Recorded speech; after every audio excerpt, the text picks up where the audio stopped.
of the most deadly and destructive hurricanes, well, they've happened late in the season. Mid-November, you actually can get some tropical activity. Tropical season not over yet. Sea surface temperatures still warm, especially in the southern Caribbean, and that's where we have our eye on. The only reason I'm showing you this is because there's one model called the European model, which is usually a little bit more on the conservative side, but it's been really kind of strongly hinting at something trying to develop in the Western Caribbean. So here's the deal. This is going to be a little bit of long-term stuff. We're not expecting really hardcore anything to develop over the next couple of days, but so this is something the National Hurricane Center is keeping its eye on, and look at that. The water's pretty warm down there in the mid-80s. Not a whole lot of share. So the National Hurricane Center giving it a moderate chance right now of development. Regardless of whether it becomes something tropical or not, it's going to drop a lot of very heavy rain, probably going to have some flooding issues down there, a lot of terrain. Hello, ladies and gentlemen. Man, are these not wild days indeed? The energy is absolutely crazy. The highs are too high, and the lows are too low. Stay cool. I don't know if you know this. Thor News is for winners, and that's why you're here. So stick around. I need your love. This is a Thor News presentation. Hit the button, baby. And here we go.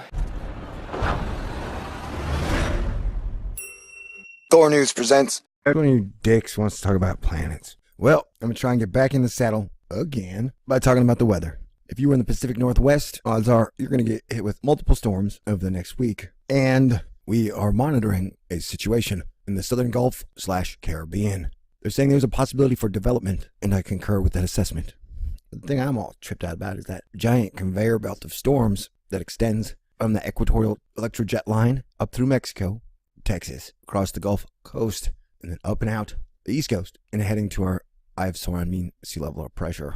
On top of that, if I want to get a little freaked out, all I gotta do is go to mean sea level pressure. Mean sea level pressure is when outer space presses in on Earth's bubble, the atmosphere, whatever you want to call it, man. So we're keeping an eye on things.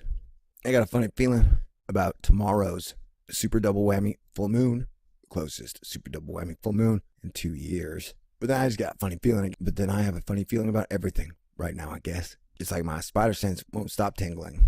And it's weird because I'm not even Spider-Man. That thing is crazy. Insane. Yeah, keep an eye on earthquakes. Keep an eye on the weather. Keep an eye on your fellow man. Remember, you are your brother's keeper.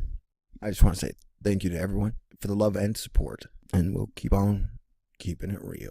This could become a tropical depression by the middle of next week, or we could even see it form to something greater. And this would be mid to late week next week, so just a little early heads up on that. By the way, if we did get something to develop, the next name would be OttO, O-T-T-O. The models are giving it a pretty decent chance, so will it develop into a tropical low or not? That's something we'll have to wait and see. Hurricane season doesn't end until November 30th, and some of the most deadly and destructive hurricanes, well, they've happened late in the season. Mid-November, you actually can get some tropical activity. Tropical season not over yet. Sea surface temperatures still warm, especially in the southern Caribbean, and that's where we have our eye on. The only reason I'm showing you this is because there's one model called the European model, which is usually a little bit more on the conservative side, but it's been really kind of strong.